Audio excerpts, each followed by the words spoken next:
Le 12, les 12 et les 23 septembre dans la rue? Le 12, je serai dans la rue. Quant au 23, la question se pose. D'ailleurs, je profite de ce plateau pour envoyer un petit message fraternel à Jean-Luc Mélenchon. Lui dire qu'on ne peut pas jouer solo. Personne ne pourra jouer solo.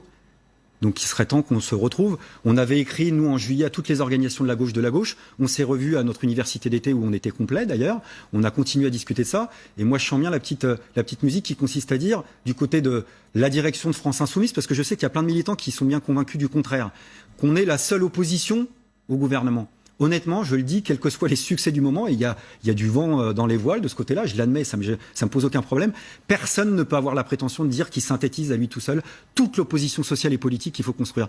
Donc je relance un message fraternel, je dis revoyons-nous au plus vite pour qu'en fait, il y ait en effet non seulement des suites au 12, mais que de façon plus générale, on construise un grand front social unitaire pour battre le gouvernement, parce que et en attendant, vous n'irez pas le 23, si vous n'avez pas de réponse. Écoutez, moi, pourquoi j'irai le 23? Pour l'instant, moi, je suis pas la France Insoumise, c'est la marche de la France Insoumise, point barre. Donc ça peut pas le faire. Et j'imagine qu'à un moment donné, Jean-Luc Mélenchon et d'autres vont l'entendre. Mais la question n'est pas simplement une question de calendrier, hein. C'est aussi une question de stratégie des mobilisations. Vous parliez avec un petit air malicieux tout à l'heure de la mobilisation nuit debout, des grèves. Il faut aussi qu'on tire, nous, le bilan de ce qui n'a pas marché. C'est qu'à un moment donné, les mobilisations éparpillées, elles ne marchent pas.